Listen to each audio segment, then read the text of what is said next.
Hi, it's a pleasure to be here. Very exciting to talk with all of you today. I'll try to make it a little bit interactive. You'll see it according to the slide. I'm Itay Glick. I've been in the area of cybersecurity for the last 25 years or so, starting from the A200 unit, Verin, Dell, Alot, Votiro, and finally I'm at Opswat.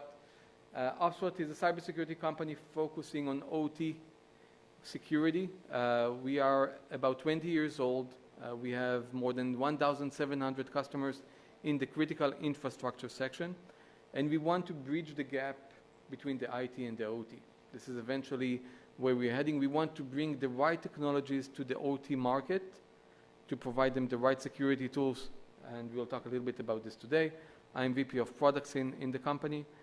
We have offices around the world, starting from Japan, Taiwan, Vietnam, Israel, of course, Hungary, Romania, UK, San Francisco, and Tampa.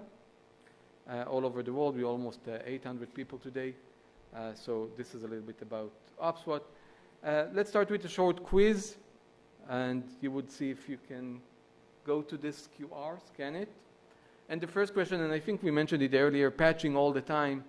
What is your actual time to patch a firewall since the patch is available? Let's give it a minute. And I'm talking about any firewall, whether it's IT or OT firewall that you have. Wow. Okay, so if this is representative, we can see that a lot of organizations don't address it within a month, which would be relatively the time that you would expect it to be. And you can see, and I removed the names of the vendor because it's not the vendors, it happens to everybody. Okay? Nearly 70% of the firewalls are vulnerable to a new bug. This was just recently. 7 firewall vulnerabilities. Researchers find new 10 vulnerabilities in a different, very big vendor firewall. This happens all the time. And when a firewall is down, the access to your network is completely available.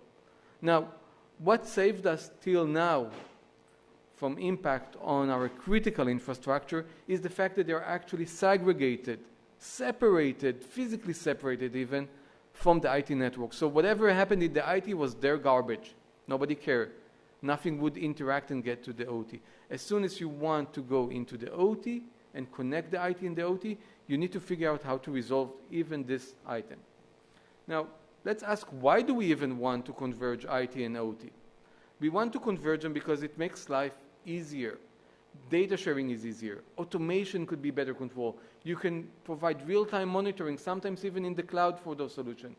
You can do preventative maintenance, as some of the people asked it earlier. You can deploy faster new technologies, and this is where organizations want to achieve and enable new technologies. Technology consistency between the IT and OT could be possible, and also vulnerability and patch management could be done faster to continue and protect your organization. So let's ask it differently. What is the time that you use to patch an OT asset? And if the other was 3 months and a year, I would expect this would be much more than a year, going to never. As mentioned from Unitronics, 12 years. They use the legacy device for 12 years. Nobody is patching. Okay? And then we'll talk what needs to be done in order to support it. So what is the risk when we converge the IT and OT?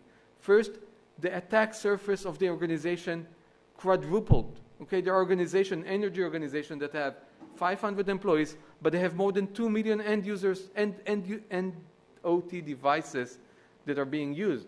So your attack surface is huge. There is legacy, non-secure OT network. In that network, you would find devices that are not patched, no credentials, no authentication. Everything is, compared to IT, Stone Age.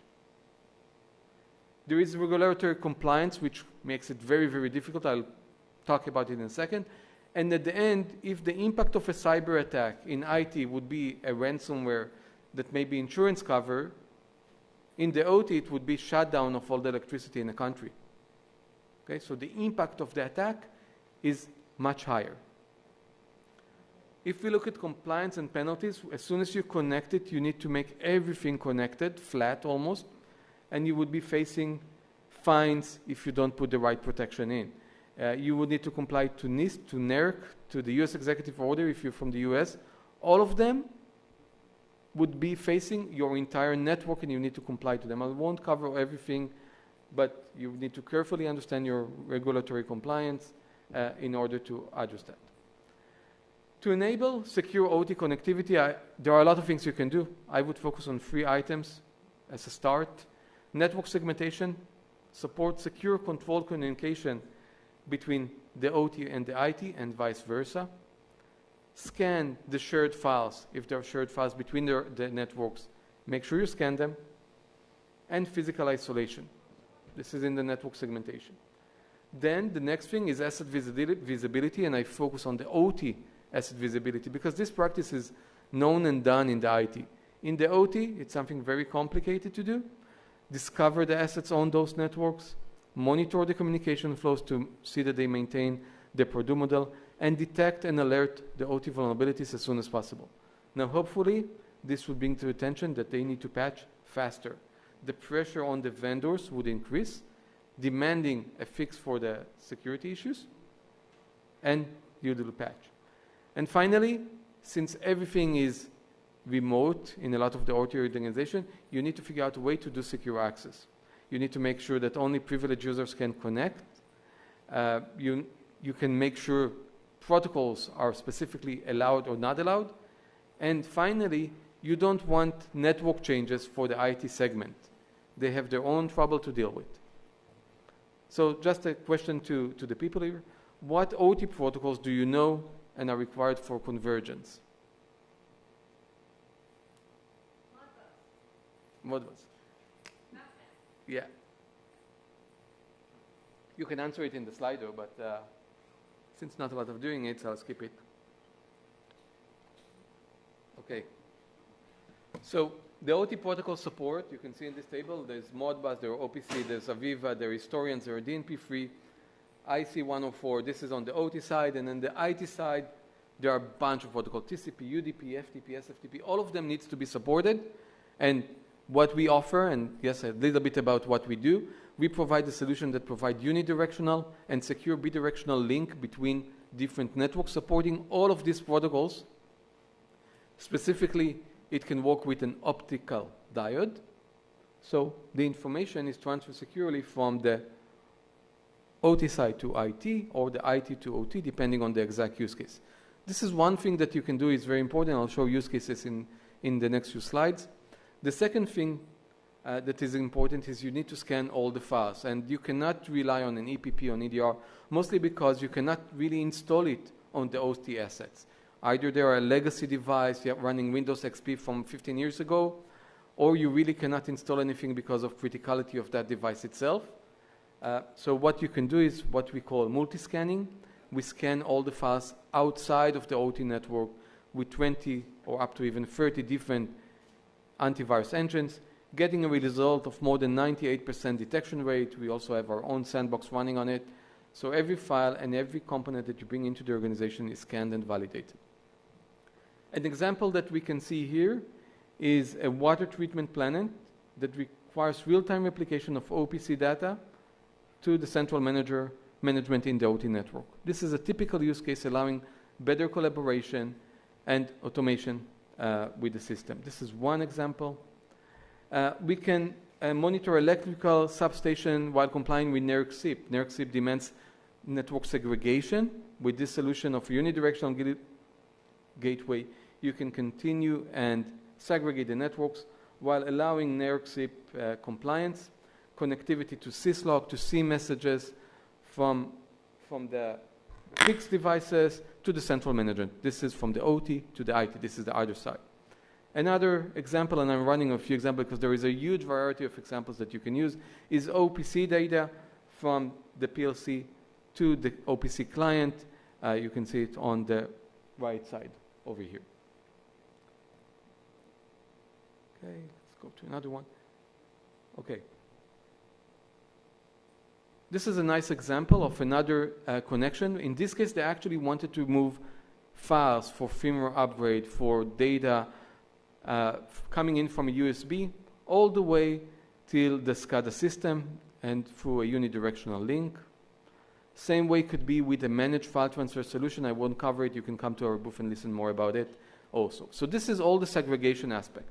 The next aspect, and I'm sorry I'm running, we are short of time, is three-step OT asset management. With one of our solutions, the Neuralizer, we can provide a visibility on the entire assets that you have on your network, divided by the different product levels that you have in your organization. You can easily detect communication that are problematic, like communication from level 1 to level 4 and 5, and immediately say, okay, this should not happen. Or you can even say, this should not communicate it to this external server at all. Okay, so we monitor the network, the OT network, and when we monitor the OT network, we can provide asset visibility, which is critical for OT organization to see what they have in their organization, what problems they might be facing, and eventually, when we find something, we give a very strong alert for the user, very clear. We even put the picture of the PLC, so we know exactly where to go to and what he needs to be doing on that, how we can fix the vulnerability from the vendor side. The idea is to minimize the time to fix the vulnerabilities as much as possible in the organization. So we segregated the networks, we gave asset visibility. The last part that we do is we want to provide secure OT remote access. The secure OT remote access doesn't require any change in the IT network. You implement our box near the devices that you want to connect to. And from that moment on, it creates a tunnel from in to out, from the OT to the IT or even to the cloud, so you can easily connect to it. When you connect to it, of course, you will get read-write control on the commands, what allowed for the user, what users are allowed. You can allow it to provide a request portal. So somebody says, I want access to this device, and admin would say, okay, you are allowed for the next hour to connect to it.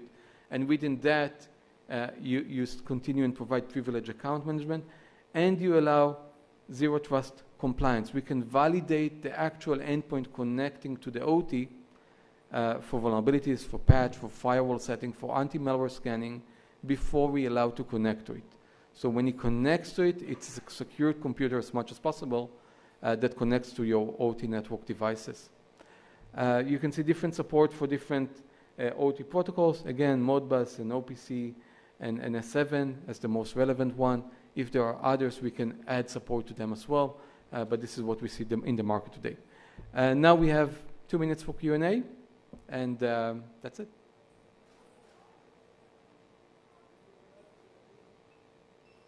Okay, 2 minutes back. Come visit us in our booth. Thank you.